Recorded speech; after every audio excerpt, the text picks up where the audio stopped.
두 번째 시간 수업하도록 할게요. 자, 첫째 시간에 여러분들에게 뭐를 조금 외워달라고 말씀을 드렸냐면 전속중개 계약을 체결한 개업공인중개사는 이게 자동으로 나와야 돼, 그죠? 제일 먼저 의뢰인이 비공개를 요청하면 정보를 공개하면 안 되는 거예요. 근데 비공개를 요청하지 않는 정보를 어떻게 해요? 공개를 해야 돼요. 어디에 한다고요? 7일 이내 부동산 거래 정보망 또는 일간신문이에요. 근데 일간신문은 공부할 게 없다는 건 여러분들이 너무나 잘 알 거 아니에요. 우리가 뭐 조선일보를 공부할까요? 조선일보의 주필은 누구고 발행자는 누구고 한 달에 돈은 얼마고 그런 거 시험에 안 나오잖아요. 그러니까 뭐밖에 없냐면 부동산 거래 정보망밖에 없어요. 자, 그래서 여러분들이 부동산 거래 정보망 하면 아까 좋은 여러분들이 학습 자료를 줬다 그랬어요. 부동산 거래 정보망은 여러분들이 생각하고 있는 거랑 완전히 다르다라는 걸 말씀을 드리는 거예요. 자, 그래서 두 번째 시간은 뭐를 배우냐면 부동산 거래 정보망을 배워요.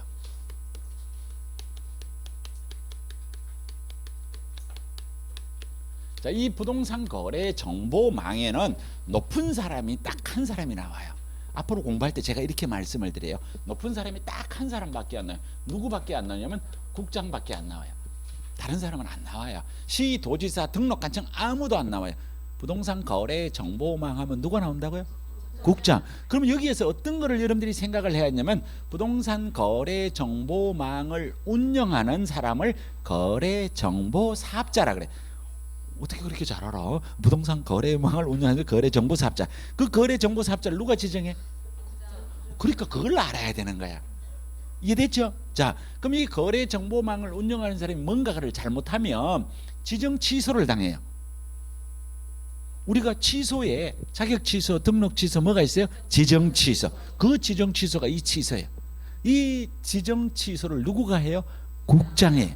이렇게 되는 거예요. 그러니까 높은 사람이 국장밖에 안 나온다는 얘기가 이 말이에요. 자, 그래서요, 요 국장은 국토교통부 장관을 줄여서 국장이라고 한다 그랬어요. 그죠? 자, 그래서 여기에 높은 사람은 국장은 나오고, 그 다음에 이 부동산 거래 정보망을 이용하는 사람이 누구냐 하면 개업공인중개사 상호간이에요.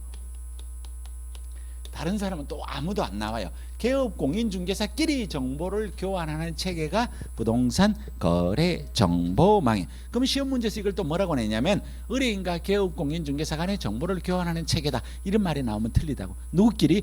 개업공인중개사끼리예요. 이게 끼리 상호간, 그렇죠? 여러분들이 쓰는 게 표준말이었고 끼리는 그냥 사투리였다, 그렇죠? 그러니 자, 그러면 우리가 여기에서 이 부동산 거래 정보망을 운영하는 사람을 누구라면 거래 정보 사업자라 그래요. 이 거래 정보망을 운영하는 사람을 거래 정보 사업자라고 하는데 이 거래 정보 사업자가 지정되려면 일정한 요건을 갖춰야 돼, 안 갖춰야 돼? 갖춰야 돼. 그러면 여기에서 우리가 지금까지 공부한 내용을 복습이 여기서 나오는 거예요. 여러분들이 얼만큼 기억하고 있는지 한번 살짝 여기를 지워서 한번 비교를 해볼게요. 공부하는 요령이 똑같다라는 걸 여러분한테 얘기하려고 하는 것밖에 없어요. 자, 공인중개사인 개업공인중개사가 되기 위해서도 요건이 4가지가 있어야 돼. 기억이 안 나도 괜찮아요. 책 안 넘겨도 돼요. 자, 그 다음에 법인인 개업공인중개사가 되기 위해서는 요건이 번호가 몇 번까지 가냐면 6번까지 가는. 자, 그 다음에 우리 지난주에 배웠어요. 요 법인의 분사무소가 되기 위해서도 요건을 갖춰야 돼. 요 번호가 몇 번까지예요? 6번이에요. 그렇죠? 그러면 나중에 되면 시험 문제에서 이거를 물을 수도 있고 이거를 물을 수도 있고 뭐 이거를 물을 수도 있다라는 거예요. 그러면 마찬가지로 여기로 와서 거래 정보망을 운영하는 거래 정보 사업자가 되기 위해서 거래 정보 사업자가 되기 위해서는 일정한 요건을 갖춰야 된다, 안 갖춰야 된다? 갖춰야 돼. 논리가 똑같다라고 얘기하는 거예요. 논리가 똑같다는 거. 자, 그래서 우리 교재로 가서 한번 읽어보도록 할게요. 자, 27쪽 1번 정의 찾으셨죠? 자, 개업공인중개사 상호간의 중개 대상물의 중개에 관한 정보를 교환하는 체계가 뭐냐면 부동산 거래 정보망이에요. 자, 그러면 2번 거래 정보 사업자 지정 목적 이런 건 시험에 안 나와요. 그냥 심심하니까 읽어본다고 생각하면 돼요. 국토교통부 장관은 자 누구 나와요? 국장. 누가? 개업 공인중개사 상호 간에 부동산 매매 등에 관한 정보 공개와 유통을 촉진하고 공정하고 투명한 부동산 거래 질서를 확립하기 위하여 부동산 거래 정보망을 설치 운영할 자를 지정할 수 있다. 자, 그 밑에 가니까 3번에 지정 요건, 양갈로의 가입 및 이용 신청이. 자, 개업 공인중개사 수가 500명 이상이고 2개 이상의 특별시, 광역시, 도에서 각각 30인 이상의 개업 공인중개사가 가입 이용 신청을 할 것이요. 이런 요건을 갖춰야 돼. 자, 이렇게 하면 이 내용이 너무 번잡해요. 조금 이따 한번 정리를 해볼게요. 자, 두 번째 가보니까 전문 인력이 있어야 돼요. 정보 처리기사 1인을 확보를 해야 돼요. 자, 그 다음에 공인중개사 1인 이상을 확보를 해야 돼요. 자, 그럼 지금까지 본 얘기가 뭐냐면 이게 부동산 거래 정보망이 결국은 어떤 형태냐면, 자, 여러분들 나누어준 유인물 두 번째 그림이에요. 두 번째 그림. 요게 부동산 거래 정보망을 통해서 공동중개가 일어나는 과정이에요. 이런 거를 운영하는 사람을 누구냐면 거래정보사업자라는, 이 거래정보사업자가 되기 위해서는 일단 전국에서 500명 이상의 개업공인중개사가 2개 시도 이상에서 각각의 시도에서 30명 이상이 가입을 해야 돼요. 그러면 여러분들이 본 것처럼 교차로 이런 거랑은 전혀 관계가 없다는 거예요. 왜 없는지 아셔야 돼요. 왜? 이 교차로는 어디에서만 돌아다녀? 울산. 2개 시도가 안 되잖아. 그래서 이건 전혀 관련이 없는 거예요. 이거는 전문이 있는데 이걸 지금 운영하는 데가, 여러분들이 잘 알아들어야 돼요. 운영하는 데가 한 개밖에 없어요. 그러니까 여러분들이 생각하는 거랑 이론과 실제가 완전히 다른 거예요. 이거는 공인중개사 협회에서 운영하고 있는, 들어봤는지 모르겠는데 가끔 광고가 나와요. 가끔. 우리가 여기에 제일 많이 선전이 나오는 게 뭐냐면 직방이 있죠. 직방 다방이 있죠. 이것도 아니에요. 그거랑 이름을 똑같이 쓰는 공인중개사 협회에서 운영하고 있는 한방이라는 게 있어요. 한방. 이런 데 공인중개사 사무소에 가보면 한방하고 있는 거 있어요. 그 한방만 이게 부동산 거래 정보망의 형태를 띠고 있어요. 이런 얘기예요. 자, 이런 형태인데 밑으로 다시 와서 아까 전국에서 500명 이상의 개업 공인중개사가 2개 시도 이상에서 각각의 시도에서 30명 이상이 가입을 해야 돼요. 그 다음에 공인중개사가 1명이 있어야 돼요. 자, 그 다음에 정보 처리 기사가 1명이 있어야 돼요. 자, 그 밑으로 내려올게요. 3번에 가보면 부동산 거래 정보망에 가입 이용을 하는데 지장이 없을 정도로서 국장이 정하는 용량 및 성능을 갖춘 컴퓨터 설비를 확보할 것이요. 자, 그럼 이게 부동산 거래 정보망이라는 건 결국은 뭐냐면 가상의 시장이라는 거야. 그럼 현실의 시장이 아니고 가상의 시장이니까 결국은 어디에 쓰여져? 컴퓨터상에서 이루어져. 그럼 컴퓨터상에 뭐라고 생각하면 되느냐면 여러분들이 좋아하는 취미가 있을 수 있단 말이에요. 취미가 있으면 예를 들어서 우리 선생님 취미가 뭐예요? 제일 잘 들어가는 사이트 없어? 아무거나 빨리 만들어. 의류 사이트. 그럼 거기에 가보면 예를 들어서 동호인끼리 만난단 말이야. 거기에 들어가는 게 이게 뭐냐면 부동산 거래 정보망이에요. 그걸 운영하는 사람이 거래 정보 사업자. 그럼 여기에 가보면 아까 그랬잖아. 그럼 여기에 전국에 500명 이상의 개업 공인중개사가 중도, 수도, 소공, 예공 하는 걸 갖다가 다 올려놓는 거예요. 그러면 여러분들이 그거 들어가 보면 이거를 조회할 수가 있다. 그러면 이 컴퓨터가 용량이 386을 갖고 있으면 3사람만 접속하면 다운되잖아. 그래서 국장이 정하는 용량과 성능을 어떻게 해요? 갖춰요. 그 말이에요. 그 말. 500명이 동시에 접속할 수 있으니까. 자, 그 다음에 양갈로 4번에 거래정보사업자는 개업공인중개사로부터 공개를 의뢰받은 중개의 대상으로 정보에 한하여 가입한 개업공인중개사에게 정보를 공개를 해야 돼. 자, 이건 뭔 얘기냐면 가짜 물건을 공개하면 된다, 안 된다? 안 된다. 의뢰인이 의뢰한 물건만 공개를 해야 된다는 뜻이에요. 조금 있으면 다 알아져요. 자, 그 다음에 5번. 개업공인중개사는 당해 중개의 대상으로 거래가 완성된 때에는 자, 또 뭐라고 나와요? 지체 없이 이를 당해 거래 정보사업자에게 통보를 해야 돼. 자, 조금 이따 얘기를 해줄게요. 자, 여기까지를 보면서 지금부터 이제 요 내용을 설명을 하는데 거래 정보사업자 지정 요건은 조금 이따가 보도록 하고, 그러면 도대체 이 부동산 거래 정보망과 전속 중개 계약이 어떻게 관련이 있느냐라는 걸 보자는 거예요. 두 개를 한번 비교시켜 보는 거예요. 자, 그래서 여기에 매도 의뢰인이 있어요. 자, 여러분들이 매도 의뢰인이죠? 자, 여러분들이 매도 의뢰인이 집 앞에 있는 갑이라는 개업 공인중개사에게 뭐를 하느냐면 전속 중개 계약을 체결합니다. 뭐에 관한 거? 매도에 관한 거. 문제 없죠? 집 앞에 있는 개업 공인중개사에게 집 팔아달라 그랬어요. 뭐를 계약했냐면 전속 중개 계약을 그럼 여기는 개업 공인중개사에게 의무가 발생해야 하네요? 하죠. 그렇죠. 여기 가봐요. 자, 뭐가 돼요? 며칠 이내? 7일 이내. 어디에? 부동산 거래 정보망 또는 일간신문. 일간신문은 우리가 공부하지 않아요. 그냥 공개하면 끝이에요. 그럼 남는 게 뭐밖에 안 남아요? 부동산 거래 정보망. 그러니까 야는 요걸 갖다가 여기가 가상의 시장인 부동산 거래 정보망에 요 정보망을 운영하는 사람이 누구냐면 거래 정보 사업자예요. 자, 요걸 갖다가 정보를 공개를 하는 거예요. 자, 며칠 이내요? 7일. 그죠? 7일, 그죠? 정보를 공개. 그럼 요 정보를 공개하는 내용이 뭐가 냐면 중, 도, 수, 도, 소, 공, 예, 공예. 자, 조금 아까 살짝 봤는데 전국에서 몇 명이 가입해야 돼요? 500명 이상이. 2개 시도 이상에서 각각의 시도에서 30명 이상이 가입해요. 그러면 예를 들어서 여러분들이 개업공인중개사라고 생각을 해요. 개업공인중개사는 몇 개 정도의 물건을 갖고 있어야 먹고 살까? 그냥 시험에도 안 나오니까 편하게 개업공인중개사님이세요. 지금 이제 물건을 갖고 있어야 돼요. 그래야 사러 올 거 아니야. 물건 몇 개쯤 갖고 있어요? 20개 갖고 있으면 굶어 죽어요. 굶어 죽어. 20개 갖고 있으면 굶어 죽는다니까. 아니 그 20개 뭐 20개만 사러 와. 오만큼 때만 물건을 많은수록 좋아야 된단 말이야. 최소한 한 50개는 있어야 먹고 산단 말이야. 50개도 안 돼요. 더 많아야 돼. 그러면 한 사람이 이제 계산하기 좋게 100개가 있다고 쳐요. 그러면 500명이 여기에 물건을 올리면 몇 개가 되는 거예요? 계산도 안 되지. 그죠? 5만 개, 5만 개. 그래야 물건을 찾을 수가 있지. 자, 정보가 공개돼 있단 말이에요. 여기 있어요. 자, 그러면 이제 반대편에서 누구가 있어야 되느냐면 매수 의뢰인이 있어요.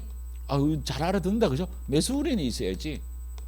자, 매수 의뢰인은 집 앞에 있는 사람한테 야도 마찬가지로 뭐를 할 수가 있냐면 을이라는 개업공인중개사에게 매수에 관한 전속 중개를 맺을 수가 있는 거예요. 한 사람한테만 사달라고 얘기하는 거예요. 그러면 야가 이제 세 번째가 되는 거예요. 자, 그러면 요 의뢰를 받은 개업공인중개사는 요 사람이 원하는 물건만 갖고 있으면 바로 계약하면 돼요. 맞잖아요. 근데 그러면 얘기가 안 되잖아. 없다 그래야지. 물건이 없어. 그럼 요 개업공인중개사가 할 수 있는 게 뭐가 있느냐 하면 옆집에 있는 개업공인중개사한테 물어야 돼. 소장님 이런 물건이 있어요. 우리 현실에서는 요거밖에 없단 말이에요. 현실에서는 이거밖에 옆집에 있는 사람한테 전화를 해서 물어야 돼. 자, 묻는데 이거를 갖다 물을 때 요 사람이 지금부터 제가 얘기를 만드는 거예요. 여러분한테 이해하라고 하는 거야. 자, 일단은 울산을 기준으로 해서 아파트인데 한 가격은 3억에서 4억 정도 되고, 자, 일단은 남구에 있어야 되고 초등학교도 있어야 되고 남향이어야 되고 방도 4개여야 되고 등등등의 이런 것들을 쭉 얘기하는 거예요. 그러면 여기 옆집에 전화할 때 이 얘기를 해야 된단 말이에요. 이제 지금 여러분들이 느낄 때 이 물건이 찾는 사람이 까다롭다고 느껴져야 돼요? 안 까다로워요? 까다로워. 그러니까 뭐 옆집에 있는 사람한테 얘기하는 게 옆집 사람이 아이고 나 바빠서 전화 못 받아 다음에 해. 그래. 귀찮다고. 너무 자세하니까. 그래서 이렇게 하는 방법도 있지만 좋은 방법이 뭐가 있냐면 이론상으로 따지면 이 정보망에 가서 정보를 탐색하는.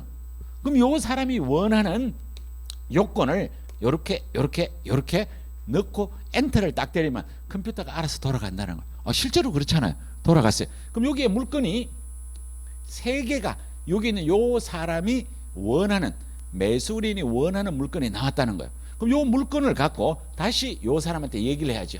5번째, 요런 물건이 있습니다라고 소개를 시켜줬어. 소개를 시켜주니까 소장님 요 물건 마음에 드는데요 라고 얘기했어. 있으면 한번 보자는 거예요. 그럼 보자고 하면 요 물건은 을개업공인중개사 거예요? 다른 사람 거예요? 다른 사람 거. 다른 사람이죠. 그러면 여기 있는 그림상으로 따지면 당연하게 누구께 돼야 돼? 갑게 돼. 갑이 돼야 되는 거예요. 그럼 6번째, 매수인이 나타났으니까 요 물건 있나요? 그래서 자, 요 전화를 받은 개업 공인중개사는 기분이 좋아야 돼, 나빠야 돼? 좋아요. 돈이 곧 생기잖아. 전속중개원 돈이 곧 생긴단 말이야. 그러면 야가 다시 야한테 전화를 해서 언제 시간이 되나요? 라고 물었어요. 그러면 야들 둘이가 이제 시간이 약속이 돼서 야한테 얘기를 해서 이제 8번째, 매도와 매수와 개업 공인중개사가 만나서 뭘 하면 계약을 체결합니다. 이론상 이렇게 가는 거예요. 자, 이렇게 계약이 끝나고 나면 끝나지 않아요. 우리 지금 펴져 있는 교재가 몇 쪽이냐면 27쪽에 27쪽에서 밑에서 네 번째 줄. 밑에서 네 번째 줄. 자, 양갈로 4번. 거래 정보 사업자는 개업 공인중개사로부터, 이거 제가 순서가 틀렸어요. 그 밑에 5번인데 4번을 얘기했다. 밑에 5번. 개업 공인중개사는 당해 중개 대상으로 거래가 완성된 때에는 지체 없이 이를 거래 정보 사업자한테 뭘 해야 돼요? 통보. 자, 여기 뭔 얘기냐면 여기에 중개가 완성이 돼서 계약서를 썼단 말이에요. 그럼 요 물건 팔렸어요, 안 팔렸어요? 팔렸죠. 그럼 팔렸으니까 요 물건을 그대로 둬야 돼요. 여긴 요 물건을 올린 사람은 요 개업 공인중개사는 얘한테 9번째 요 물건을 삭제해 달라고 통보를 해야 돼, 안 해야 돼요? 해야 돼요. 며칠 이내? 아니죠. 지체 없이. 무슨 말인지 이해되죠? 그래서 7일을 하면 틀리는 거예요. 그렇죠? 헷갈리게 그렇게 만든다. 자, 요게 이제 부동산 거래 정보망을 통한 공동중개가 일어나는 과정이에요. 그럼 여기에서 시험 문제가 나올 얘기는 아까 제가 양갈로 4번에서는 무슨 얘기를 얘기했냐면 여긴 요 개업 공인중개사는 여기에 물건을 공개할 때 자기 마음대로 물건을 공개하면 된다, 안 된다? 안 된다. 누가? 야가 의뢰한 물건만 정보를 공개를 해야 된다. 이해가 되나요? 자, 그래서 이 그림은 여러분들이 처음 보니까 뭐 이상한 것 같고 재밌는 것 같은데 공부가 조금만 되면 이 그림은 시험 문제 나와서 틀려야 될 내용이 아니에요. 그러니까 무슨 말인지 금방 알았네요. 자, 그럼 우리가 이제 하나 남은 게 뭐냐면 이와 같은 부동산 거래 정보망을 운영하는 사람이 되기 위해서는 지정 요건을 갖춰야 된다는 거예요. 그래서 여기 있는 지정 요건을 우리가 아주 쉽게 한번 외워볼 거예요. 오늘 외우는 공부 좀 한번 해보자고요. 자, 그래서 뭐라고 했냐면 신사정공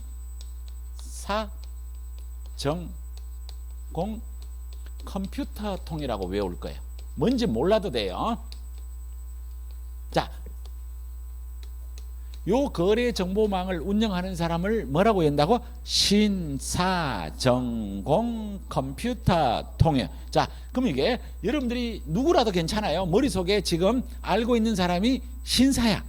이게 뭐 여자든 남자든 관계없어. 신사야. 가가 뭔가를 잘해. 뭔가 잘하는 걸 뭐라 그래요? 전공한다 그래. 가가 뭘 잘한다고? 컴퓨터를 잘하니까 컴퓨터통이라고. 그럼 외웠죠. 일단 신사정공 컴퓨터통에. 자, 이 신은 여러분들이 지난주에 저하고 공부할 때 이사 갈 때 누구 데리고 다닌다 그래서? 신기사. 자, 이 신기사를 활용을 해보자고요. 자, 이 이사 갈 때란 말이에요. 신은 사무소 이전 신청서예요.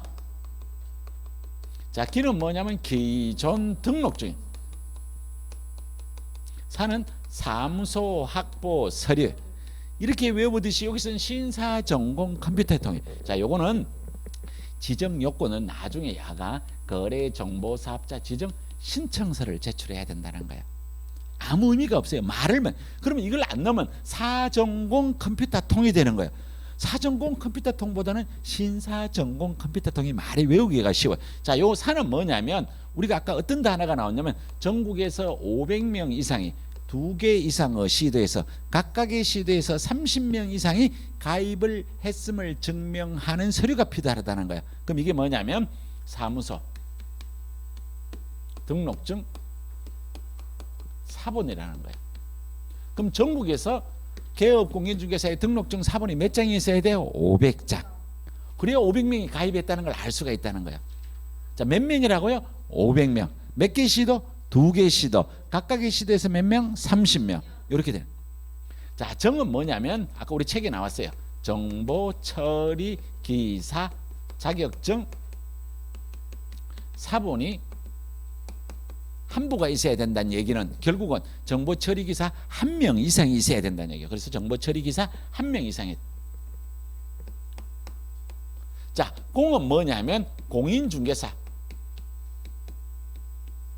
자격증 사본이 한 부 이상 있어야 돼. 그러면 공인중개사가 1명 이상 확보를 해야 된다는 거야. 자, 여긴 요 컴퓨터는 요거를 얘기하는 거예요. 요 컴퓨터 용량이에요.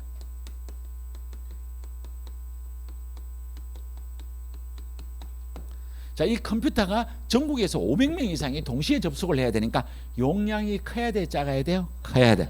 자, 그런데 과거의 시험 문제 뭐라고 나왔느냐 하면 너무 재밌는 단어예요. 이걸 공부하면서 저는 희열을 느껴야 돼. 여러분들 전화.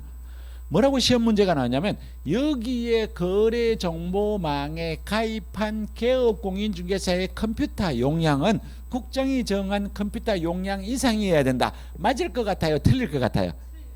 이게 어려워요? 뭔 말인지 제가 하는 말을 잘 알아듣지 못한 거예요. 자, 여긴 요 컴퓨터 용량은 여기 있는 가입한 개업공인중개사의 컴퓨터 용량이 386이야. 지금 386은 있지도 않겠지만 386을 가입해 갖고 쓰고 있는데 여기 엔터를 이렇게 4개를 넣고 엔터를 치면 야가 3박 4일 돌아갔다가 이제 4일 뒤에 물건이 검색돼. 야의 컴퓨터 용량을 국장이 정할까요? 거래정보사업자로 지정된 사람의 컴퓨터 용량을 정할까요? 지정된. 근데 내가 아까 설명은 야의 컴퓨터 용량이라 그랬잖아. 틀리다고요. 이런 게 시험 문제에 나왔다는 거야. 그러면 당연하게 여기 있는 컴퓨터 용량은 누가? 거래정보사업자로 지정된 사람. 이해됐죠? 자, 요 통은 뭐냐면 그러면 여기에 있는 이 거래정보사업자로 지정된 사람은 전송망이 있어야 된다는 거야. 그걸 표현하면 어떻게 되냐면 전기통신사업법에 의해서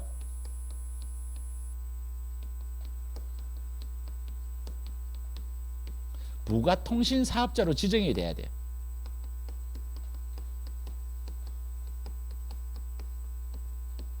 지정만 되면 된다. 그러니까 이게 전속 회선이 있어야 된다는 거예요. 그래야 500명이 쉽게 접속할 수 있다는 거예요. 자, 이 거래정보사업자로 지정되는 사람은 전기통신사업법에서 부가통신사업자로 지정된 개인도 가능해요. 법인도 가능해요. 그럼 개인이 된다는 얘기는 누구도 되느냐면 외국인도 가능하다는 거야. 이 법인도 된다는 거야. 자, 그래서 일단은 요걸 한번 외우려고 한번 노력해 보는 거야. 지금 우리 오늘 몇 가지 사항을 외우는 걸 연습하는 거예요. 거래정보사업자로 지정되기 위해서는 어떠한 요건을 갖춰야 돼요? 신사, 전공, 컴퓨터, 통. 이건 외우기 너무 쉬워요. 이건 뭐 그냥 내가 알고 있는 사람이 젠틀맨이다, 그죠? 젠틀맨, 신사. 가가 전공하고 있는 게 컴퓨터다. 신사, 전공, 컴퓨터, 통해. 자, 요렇게 해서 야가 이걸 운영하고 있는 거야. 이렇게 하고 있는. 자, 그러면 공부가 조금 되었는지 안 되었는지 단계를 한 3레벨 정도를 한번 올려볼게요. 레벨을 올렸다는 거예요. 이거 알면 여러분들 공부하는데 너무너무 편해. 근데 틀렸다고 실망하지 말고. 자, 이 거래정보사업자로 지정이 되기 위해서는 신사, 전공, 컴퓨터 통해 요건을 갖춘 개인도 가능하고 외국인도 가능한데 법인도 된다 그랬어요. 그럼 여기서 질문 긴장 두두두두 어떤 생각이 나올까? 중개법인은 이러한 요건을 갖추었을 때 거래정보사업자로 지정될 수 있을까 없을까? 있다 아니면 없다. 자, 다시 한번 얘기할게요. 이런 요건을 갖춘 중개법인은 거래정보사업자로 지정될 수 있나요? 없나요? 자, 없다고 제일 먼저 주장하신 우리 쌤이 왜 없어요?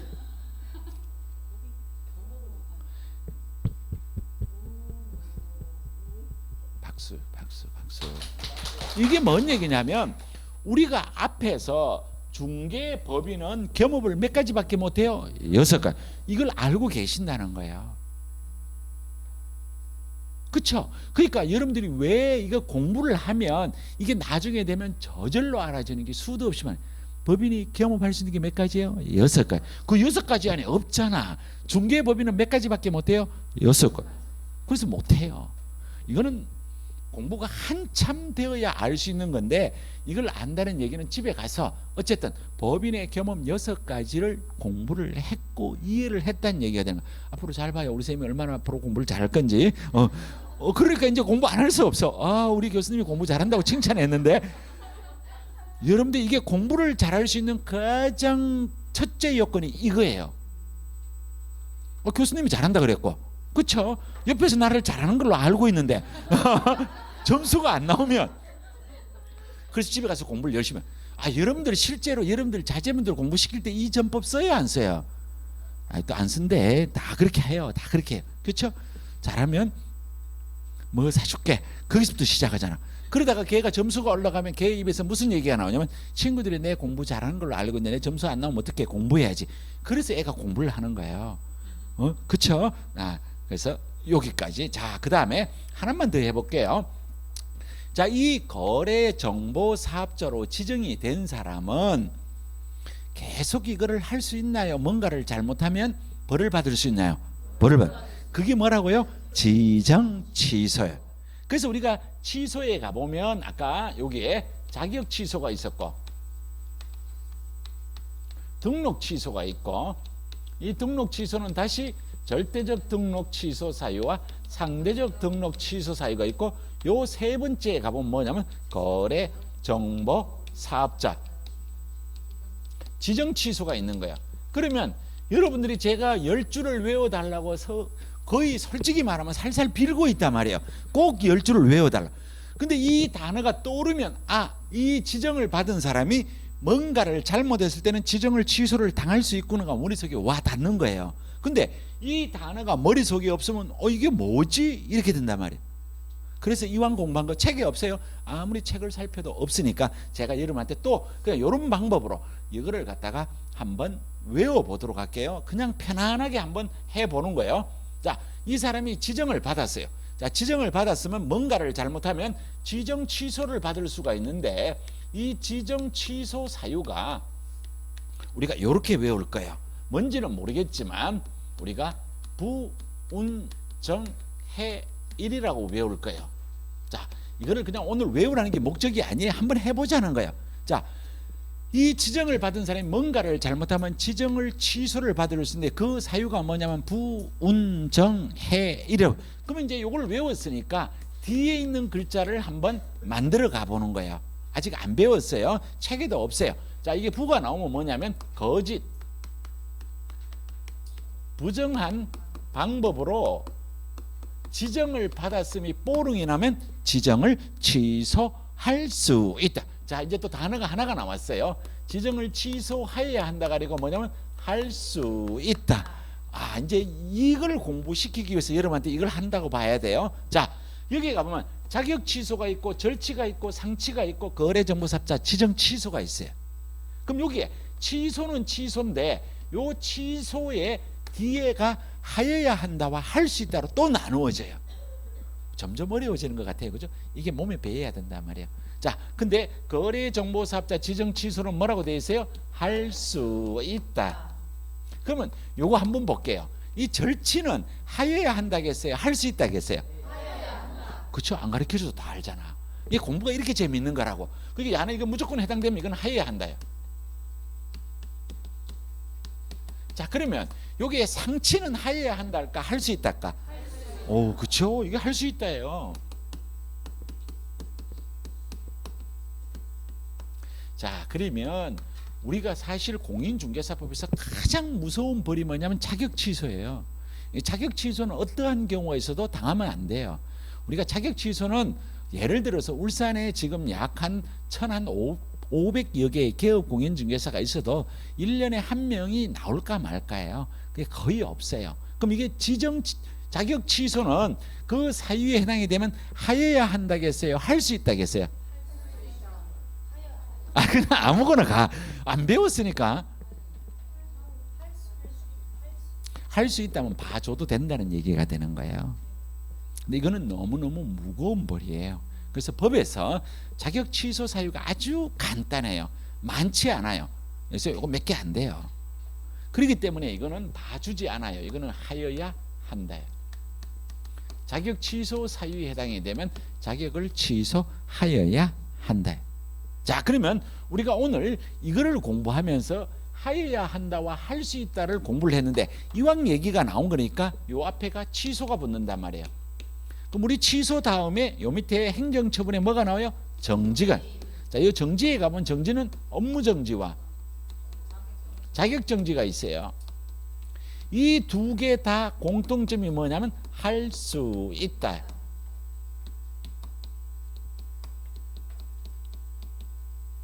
이건 여러분들이 제가 아까도 얘기한 거하고 똑같아요.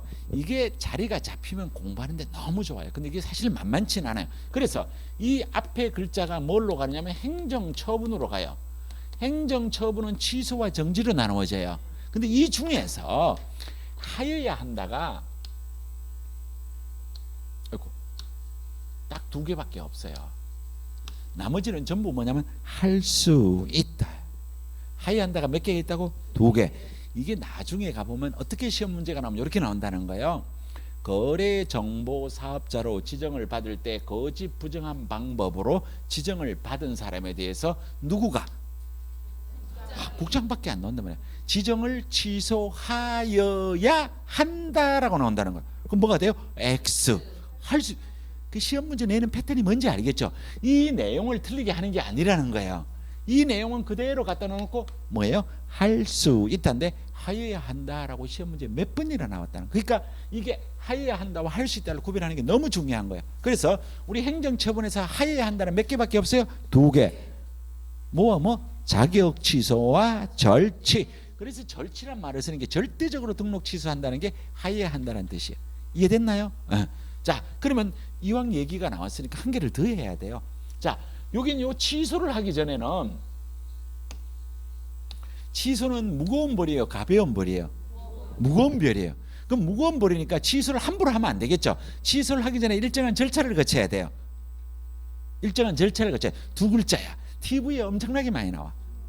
그렇죠. 그게 청문이에요. 우리도 청문을 거쳐야 돼. 자, 그래서 취소를 하기 전에 무슨 절차를 거치면 청문회 절차. 뭘 하기 전에 청문회 절차를 거쳐요? 취소. 이게 정지는 그렇게 말한 적이 없어요. 여기는 의견 제출이라는 단어를 써요. 그래서 취소를 하기 전에는 청문회 절차를 거친다. 이 청문회 생각하면 돼요. 그런 얘기. 자, 그래서 옆으로 살짝 갔다 왔어요. 근데 이게 나중에 여러분들에게 한 번에 얘기하는 것보다 이렇게 조금씩 해서 여러분한테 각인시키면 나중에 되면 이게 조합체가 되는 거예요. 자, 여기로 다시 와서 자, 이 운은 뭐냐면 운영 규정에 관한 거예요. 이렇게만 들어봐요. 자, 요 정은 뭐냐면 정보를 다르게 차별적으로 공개하는 거예요. 뭔 내용인지 몰라도 관계없어요. 자, 요 해는 뭐냐면 지정받은 사람이 개인이 사망을 하거나 법인이 해산을 하는 경우는 지정을 취소할 수 있대요. 자, 요 일은 뭐냐면 거래정보사업자로 지정받고 나서 1년 이내에 설치 운영을 하지 않으면 지정을 취소할 수 있다. 이렇게 돼요. 자, 그래서 이 뒤에 있는 내용은 아직 그냥 살짝 남겨놓고 자, 지정 취소 사유 한번 해볼게요. 뭐라고요? 부운정해일. 취소를 하기 전에 무슨 절차? 청문. 이 사유에 해당이 될 때 지정을 취소해야 한다, 할 수 있다, 할 수 있다. 여기에 높은 사람은 누가 나와? 국장. 자, 그래서 여기로 다시 이쪽으로 왔어요. 이번에 여기로 살짝 와요. 거래정보사업자로 지정받기 위해서는 요건을 갖춰야 돼요. 어떠한 요건을 갖춰야 돼요? 신사, 전공, 컴퓨터, 통. 자, 그러면 이제 이게 이제 연결이 됐단 말이에요. 자, 여기에 있는 요 정보 공개할 때 부동산 거래 정보망이 어떤 체계라는 걸 아셨단 말이에요. 그래서 요런 건데 이거는 여러분들이 이해가 안 되는 거는 당연한 거예요. 왜냐하면 현실에 이게 없기 때문에 이게 전속중개계약은 우리 공인중개사법에서는 이런 전속중개계약은 우리가 현실에서 볼 수가 없어요. 이런 망을 갖춘 데도 없고. 그래서 여러분들이 나중에 중개업을 하면서 돈을 어떻게 하면 잘 버나요? 답은 딱 한 가지예요. 전속중개계약만 체결할 수 있으면 돈 버는데 전혀 지장 없어요. 진짜예요, 진짜. 근데 우리는 이런 거를 전속중개계약을 여기에 따르지 않더라도 의뢰인에게 나한테만 물건을 내주면 우리가 이걸 뭐라 하면 전속이라. 그럼 옆에 있는 개업공인중개사도 다 인정을 해줘요. 아, 이건 저 사람한테만 있는 물건이다. 이런 요건을 갖추지 않더라도. 그래서 전속 물건만 많이 갖고 있으면 누가 팔더라도 여러분들이 돈을 생겨. 아까 우리가 의뢰인의 의무는 배우지 않았지만 그런 내용들이에요. 자, 그래서 우리가 첫째 시간과 둘째 시간에 뭐를 배웠느냐 하면 일반 중개계약과 전속 중개계약과 부동산 거래 정보망을 배웠어요. 자, 29쪽으로 갈게요. 29쪽. 자, 금쟁이는 살짝 넘겨서 04번 29쪽 04번 개업공인중개사 등의 기본 윤리라는 걸 한번 볼게요. 자, 이거는 내용이 되게 쉬워요. 양갈로 1번 개업공인중개사 및 소속공인중개사는 전문 직업인으로서 품위를 유지하고 신의와 성실로서 공정하게 중개 관련 업무를 수행하여야 한다라고 돼 있어. 자, 이거는 여러분들이 제가 그냥 법조문을 칠판에다가 적는 이유는 그냥 쉬운 말로 아, 교수님이 여러분에게 좀 멋있어 보이라고 이런 말을 썼구나라고 생각하면 돼요. 이거는 시험 지문에 몇 조가 틀려서 답이 나오는 적은 없어요. 자, 그래서 우리 공인중개사법 29조 1항에 가보면 자, 책을 보지 말고 저를 봐요. 조사는 조금 틀려도 관계없어요. 개업 공인중개사 및 소속 공인중개사는 전문 직업인으로서 품위를 유지하고 신의성실로서 공정중개를 하여야 한다라고 되어 있어요. 뭔 말인지 잘 몰라도 돼요. 그 내용을 묻는 게 아니에요. 다시 한번 할게요. 개업공인중개사 및 소속공인중개사는 전문 직업인으로서 품위를 유지하고 신의성실로서 공정중개를 하여야 한다라고 돼 있어요. 들으셨죠? 자, 그럼 거꾸로 품위를 유지하고 신의성실로서 공정중개를 해야 될 의무자가 누구예요?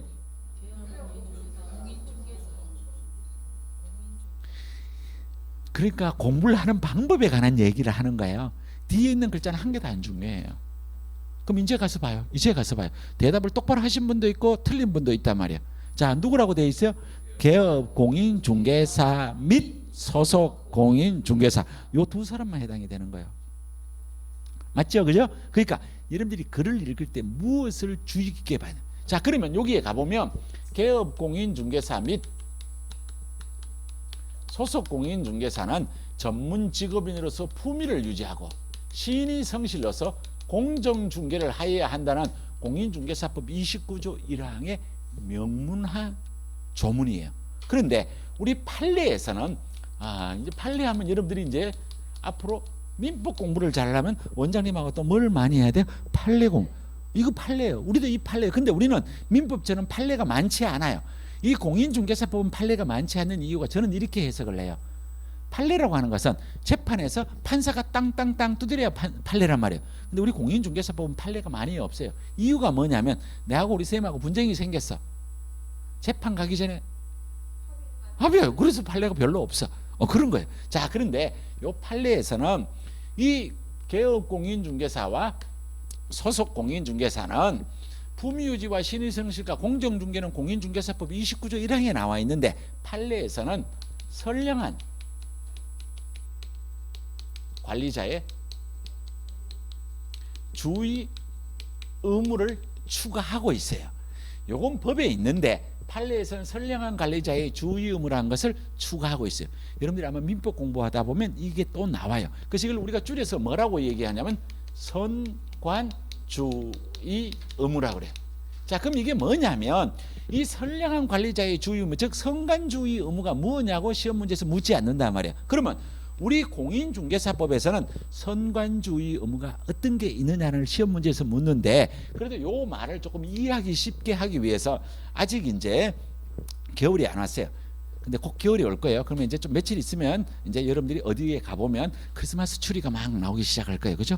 저쪽에 태화 로타리인가? 거기에도 막 작년에 보니까 크리스마스 추리가 반짝반짝해. 그때쯤 되면 눈이 한번 올 수도 있단 말이에요. 자, 그래서 여러분들이 다 올 때 이제 차를 타고 와요. 제가 아침에 주차할 때 여러분들은 못 봐서 그렇지 제 옆에 차 댄 사람들이 두 사람이나 있어. 근데 서로 몰라. 왜? 제가 일부러 조금 늦게 나왔기 때문에 몰라요. 제 옆에 댄 차가 아까 아반떼가 아니고 현대차인데 흰 색깔이고 아반떼하고 비슷한 단어가 하나 있죠.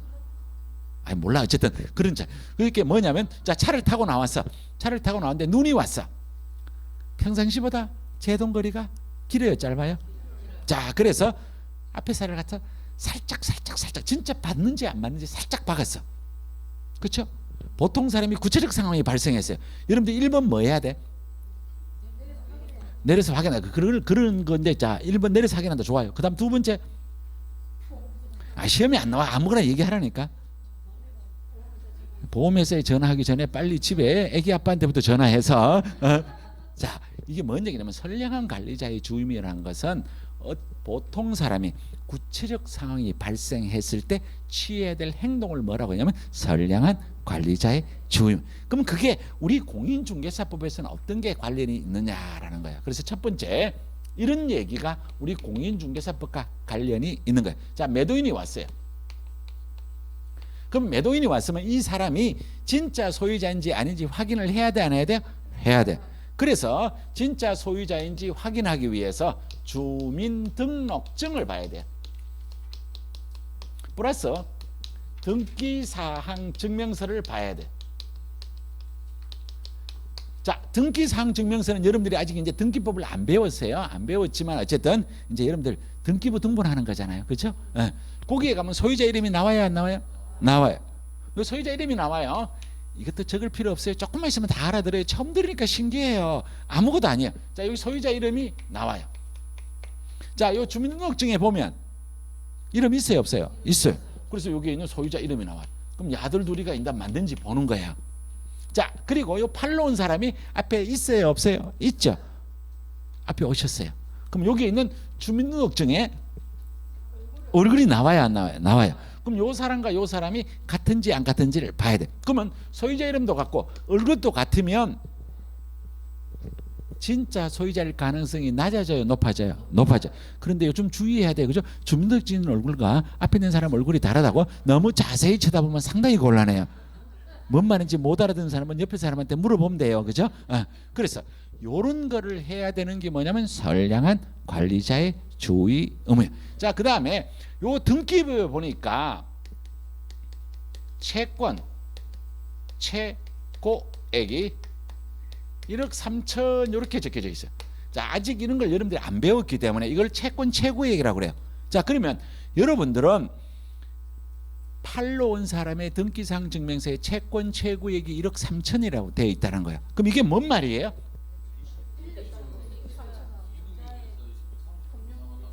자, 우리 쌤은 이제 실무에 강하다, 그죠?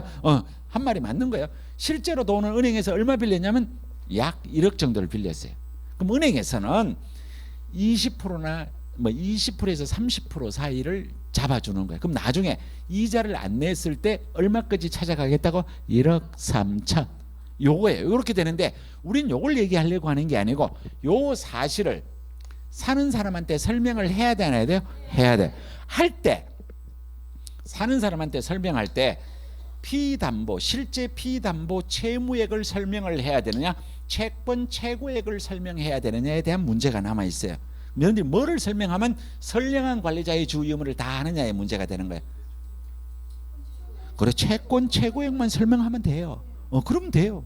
그게 선량한 관리자의 주의 의무예요. 근데 만약에 여러분들이 뭐라고 설명을 하냐면 이 집은 내가 잘 아는 사람인데요, 둘이 다 경찰 공무원인데 1억 원래 빌렸는데 지금 다 갖고 100만 원밖에 없어요. 걱정 하나도 안 하셔도 돼요. 계약금 많이 걸어도 됩니다 라고 얘기했다가 그 말을 믿고 계약금을 엄청나게 걸었어. 나중에 보니까 사고가 생겼어.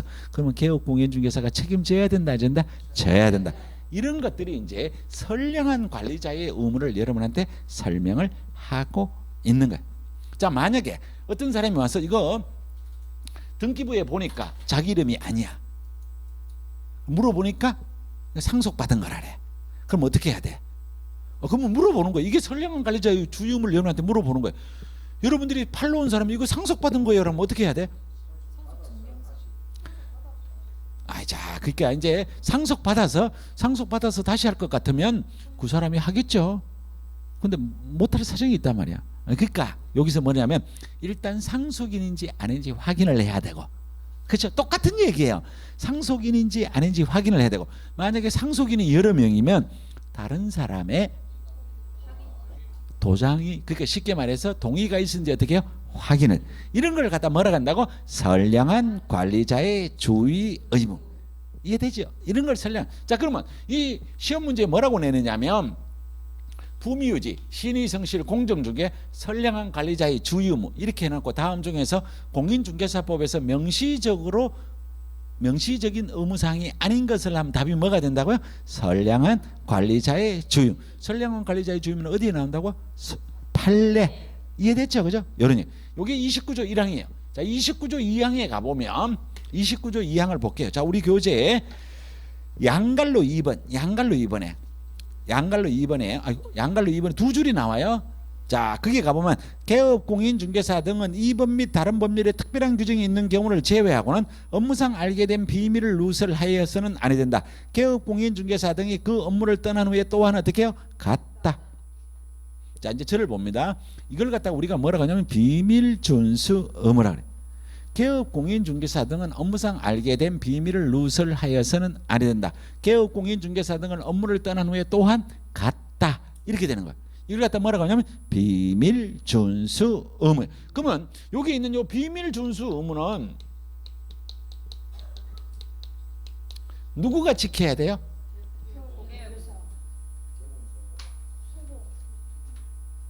제가 아까 여러분한테 공부하는 방법을 분명히 얘기했단 말이에요. 뭐라고 했냐면 여기 있는 품위유지, 신의성실, 공정중개는 개업공인중개사 및 소속공인중개사가 중요하다고 아까 얘기했잖아요. 이번에 아무 얘기도 않고 책을 한번 읽었다고. 다시 한번 봐봐. 뭐라고 돼 있어? 그러니까 개업공인중개사와 개업공인중개사 등은 같아요, 달라요? 달라요. 그럼 누구도 들어가야 돼? 보조원도 들어가야 돼. 들어가야 되는 거예요. 여기는 보조원이 없잖아. 그러니까 제가 지금도 계속 처음 여러분들하고 만나서 지금까지 계속 하는 얘기 중에 하나가 뭐냐면 그냥 심심해서 책 보는 건 안 읽은 거하고 똑같은 거예요.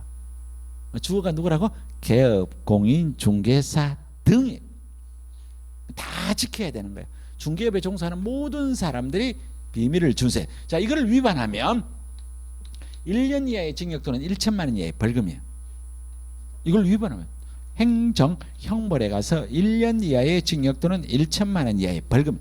이것도 얘기를 왜 하느냐면 이게 1년 이하의 징역 또는 1천만 원 이하의 벌금을 외우라고 하는 게 아니에요. 그냥 1년 이하의 징역 또는 1천만 원 이하의 벌금이라는 단어가 입에 나와야 제가 다음에 저쪽에 아까 설명하는 것처럼 어떤 설명을 할 때 다 알아듣게 되는 거예요. 자, 그런데 여기에는 아주 재밌는 단어가 하나가 있어요. 반의사 불벌죄예요. 다른 법에는 다른 내용에는 이게 아무것도 없어요. 이 공인중개사법에서 나오는 처벌 중에서 반의사 불벌죄라는 단어가 나오는 건 오로지 어디밖에 없냐면 비밀 준수 의무밖에 없어요. 피해자의 명시한 의사에 반하여 벌하지 않는다가 이게 뭐냐면 반의사 불벌죄. 오, 책에 있다 그죠? 반의사 불벌죄. 즉 비밀을 준수하지 않아서 피해를 입은 사람이 그 사람 벌하지 마세요라고 하면 벌하지 않는다. 그러면 이거 말고 나머지 3년 이하의 징역 또는 3천만 원 이하의 벌금이나 1년 이하의 징역 또는 1천만 원 이하의 벌금 사유에 해당이 되어서 피해를 입은 사람이 그 사람 벌하지 마세요라고 하더라도 이거는 봐주지 않는다. 그런데 여기에 있는 비밀 준수 의무는 피해자가 그 사람 벌하지 마세요 하면 벌하지 않는다가 뭐라고? 반의사 불벌죄. 자, 그래서 두 번째 시간은 여기까지예요. 두 번째 시간 여기까지고, 자, 세 번째 시간은 이제 우리가 뭐를 배우느냐면 여기는요 확인 설명을 배워요. 그래서 여기 칠판 지우시는 분은 여기에 있는 요거는 지우시면 아니 돼요, 그렇죠? 나머지를 지워주시고 잠시 쉬었다가 하도록 하겠습니다.